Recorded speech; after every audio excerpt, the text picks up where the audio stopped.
지금 경주에 도착했습니다. 제가 경주에 온 이유는 벌써 한 3년 정도 된 것 같은데요. 경주 이제 청년센터에서 컨설팅 의뢰를 해가지고 이제 몇 번 봤었는데 결과가 좋아가지고 이제 이번 연도에는 초기 심사부터 맡게 되어가지고 오늘 왔습니다. 초반에 이제 서류 심사 한번 했었고, 그리고 면접 심사 한번 하고, 오늘은 이제 PT 심사를 하기 위해 왔는데 이제 발표 같은 걸 하는 거죠. 꽤 경쟁력 있는 그런 아이템들 많이 준비를 한 것 같아서 어떤 식으로 좀 진행이 되고 있고, 또 많은 자영업자분들한테 도움이 될 수 있을 것 같아서 이 내용도 좀 찍어서 보여드리면 좋을 것 같아요. 네, 지금 담당자 오신 것 같아가지고. 오셨어요? 어디 오셨어요? 아, 가요.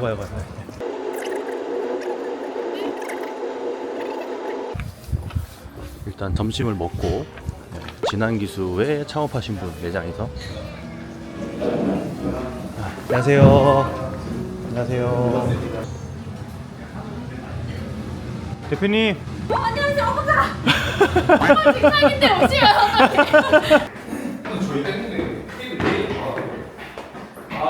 해야 될 걸 할 수 있어서 내일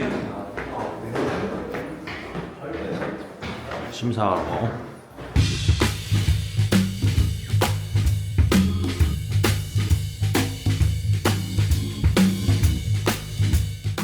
그 발표하신 거 잘 들었고요. 네. 하고자 하시는 건 굉장히 많은 것 같은데 네. 뭘로 돈을 버실 건지 좀 궁금하거든요. 네. 핵심적인 네네네. 것만 한 가지 좀 말씀해 주세요. 그 2차 때 제가 개인적으로는 되게 기대를 많이 했는데 저는 3차 때는 좀 많이 실망을 했고, 일단 발표한 걸로는.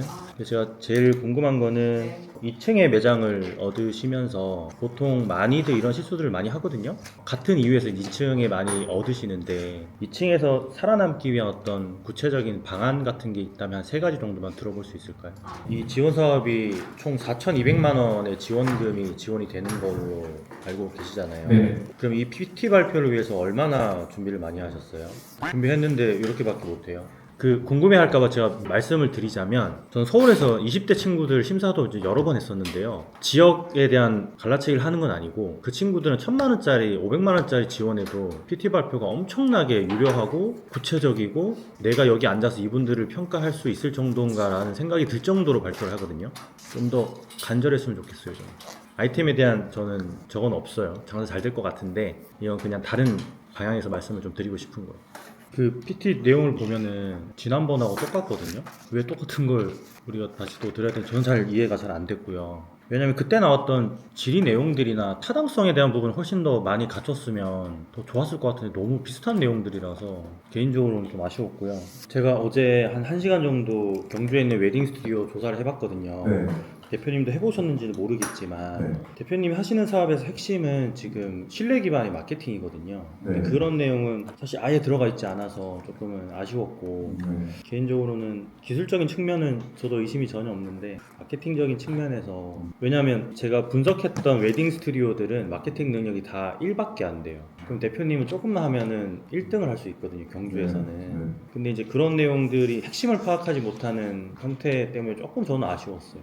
그래서 그런 부분을 나중에 조금 더 추가하시면 좋을 것 같아요. 한 가지 제가 조언을 드리자면, 웨딩 쪽은 신뢰 기반의 지역 사업이거든요. 그러면 무조건 블로그를 하셔야 돼요. 인스타그램은 도달률이 많이 떨어집니다. 그 2,000명의 팔로워가 대표님이 올리신 콘텐츠가 2,000명한테 다 도달되지 않아요. 네, 맞습니다. 좋아요가 50개도 안 나올 때도 많고, 결국은 변호사 마케팅이나 병원 마케팅이랑 같은 개념의 마케팅을 하셔야 되는 건데, 그런 플레이스랑 블로그를 직접 운영하셔야 되는 거고, 장비 관련돼서 이제 말씀드린 부분은 물론 그런 스펙에 대해서 고객들은 잘 모르겠지만 권위작용을 할 때는 꼭 좀 필요한 부분들이 있어요. 그런 것들을 좀 추가하셔가지고 블로그 마케팅에 좀 집중을 하시는 게 지금부터는 맞지 않을까 싶네요.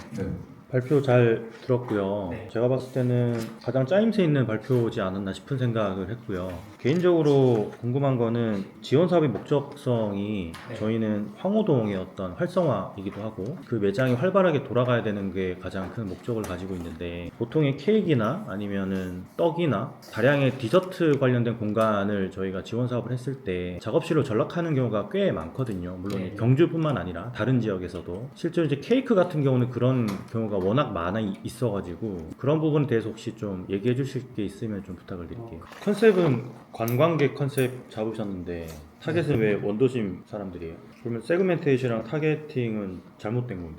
물론 원도심에 있는 분들을 타겟으로 하고 세그멘테이션도 그렇게 나눠 놓으신 거는 저도 이해는 되는데 일단 컨셉 자체는 관광객을 타겟으로 하는 컨셉을 잡으신 게 맞거든요.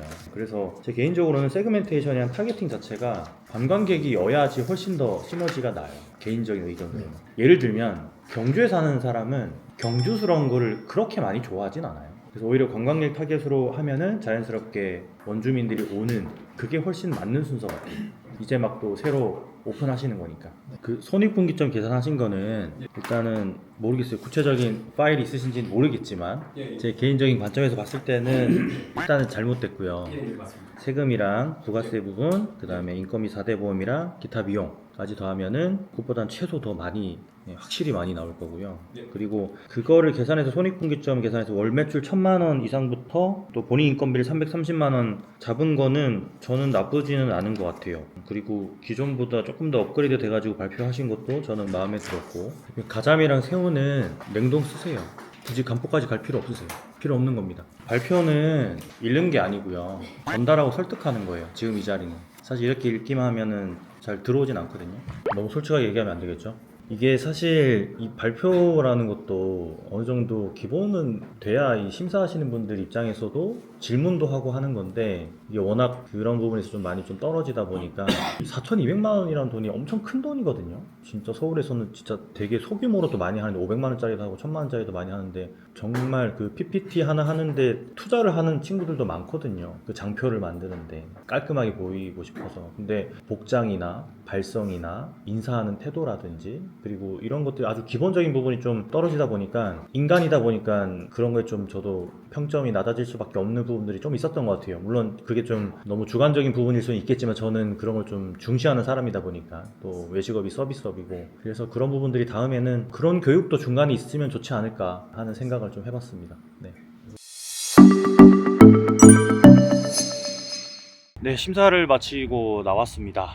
제 뒤에 보이는 왕릉 보이시죠? 아직 경주고요. 제가 심사를 하면서 늘 느끼는 건데요. 이번 심사도 사실은 1인당 전체 총 금액으로 보자면 한 4,200만 원 정도가 지원이 되는 그런 지원 사업인데도 불구하고 발표력이나 아니면 준비한 것들이 많이 부족한 것들을 느꼈어요. 사실 엄청 큰 돈이거든요. 보통 사람들은 그냥 1억, 2억을 본인 돈을 다 투자해서 창업을 하는데 이분들 같은 경우는 4,200만 원을 지원을 해주는 거니까 꽤 큰 금액인데도 불구하고 제대로 된 준비가 좀 안 되신 분들이 좀 많았었고 그게 사실 발표력보다는 아이템이나 운영 능력 그런 것들이 더 중요하다고는 하지만 제 개인적인 관점에서는 아직 매장을 만들지도 않았고 운영하는 거를 볼 수 없기 때문에 이 발표하는 거에서 저희가 느껴지는 감정으로 평가를 할 수밖에 없어요. 그래서 저는 개인적으로는 어떤 발표하는 태도라든지 준비성 그리고 본인이 하는 사업에 대한 어떤 이해도 그런 것들을 전체적으로 고려해서 이제 평가를 했고 총 6분의 분들이 선발이 됐습니다. 그래서 아까 제가 심사할 때 했었던 멘트들을 좀 보셨겠지만 엄청 디테일한 질문들이 들어갈 수 있는 그런 시간적인 부분을 좀 적었거든요. 그러다 보니까 이분들이 이 사업에 대해서 얼마나 잘 이해하고 있는지 그리고 본인이 하고자 하는 업의 어떤 본질은 무엇인지에 대해서 좀 여러 번 여쭤봤었던 것 같고요. 개인적으로는 사실 우리가 사업하는 데 있어서 주제가 거창하다고 해서 사실 잘 될 이유는 없거든요. 그런 부분들은 저는 조금 점수를 낮게 줬습니다. 그리고 재밌었던 건 매출 분석표 같은 것들을 많이들 첨부를 하셨는데 이 지원 사업 같은 경우에 매출 분석표를 보면 매출을 분석하지 못하는 그런 항목임에도 불구하고 그냥 대략적인 매출 분석을 해서 발표하는 경우가 워낙 많거든요. 사실 그거는 크게 의미가 없어요. 그러니까 뇌피셜이 될 수밖에 없는 내용들은 안 하는 게 맞죠. 그런데 이번 지원 사업에 선정되지 않으신 분들한테는 이 지원 사업에서 떨어진 게 오히려 기회 요소가 될 수 있는 게요. 어떻게 하면 우리가 빠른 시간 안에 폐업을 하거나 망하게 되거나 하는 것들 아마 많이 느끼셨을 것 같아요. 그러니까 준비 없이 시작하지 않는 그런 교훈을 얻게 된 것도 저는 한 몫을 했다고 봅니다. 그분들한테 도움이 되는 것 중에 하나가요. 이제 다음 스케줄로는 이분들을 대상으로 제가 제가 이제 컨설팅을 해드려야 되고 기존 기수의 선배 매장들도 방문해서 전체적인 컨설팅을 진행을 해야 되는데 제가 쓴소리도 많이 했기 때문에 아마 저를 싫어할 수도 있겠지만 저는 이게 제 역할이라고 생각을 하고 칭찬보다는 약간의 채찍질이 처음에는 좀 필요하다고 생각을 해요. 그래서 제가 느낀 감정들에 대해서 솔직히 말씀을 드렸고 본인들도 거기에 대해서 많은 교훈을 얻었을 거라고 생각을 합니다. 제가 뭐 쓴소리를 한다고 해서 낮은 점수를 주거나 한 건 아니기 때문에 실제 제가 예상했었던 6분이 지금 선정이 되셔가지고 저도 깜짝 놀랐는데 심사위원 분들이 많았거든요. 어쨌든 사람이 하는 일이다 보니까 얼마나 잘 전달할 수 있고 토구점을 파악해서 핵심적인 내용들을 설득력 있게 전달하는지가 굉장히 중요했었던 것 같아요. 제가 기회가 되면 컨설팅하는 장면이라든지 뭐 그런 것들도 좀 찍어가지고 도움이 될 수 있는 부분들은 편집해서 좀 올릴 텐데 오늘도 심사가 사실은 뭐 2-3시간 정도 이어졌는데 뭐 짧게만 제가 그냥 제 멘트하는 부분만 보내드렸잖아요. 전체 다 담을 수는 없어요. 그래서 제가 1년 전이었나 2년 전에 올렸던 영상들이 있는데 여기다 띄워드릴 테니까 이거 보시면서 어떤 방식으로 제가 컨설팅을 하고 있는지 참고하시면 좋을 것 같아요. 앞으로 이제 이분들의 사업을 응원하면서 또 옆에서 잘 서포트 할 수 있는 그런 건프로가 될 수 있도록 하겠습니다. 제가 쓴소리 했다고 미워하지 마시고요. 앞으로는 더 많이 도와드릴 테니까 또 다시 한번 뵙겠습니다. 이 영상을 보신 분들 중에서도 도움이 필요하신 분들이 있다면 댓글 달아주시고요. 제가 그 댓글 꼼꼼하게 한번 다 잘 읽어볼게요. 감사합니다. 건프로였습니다.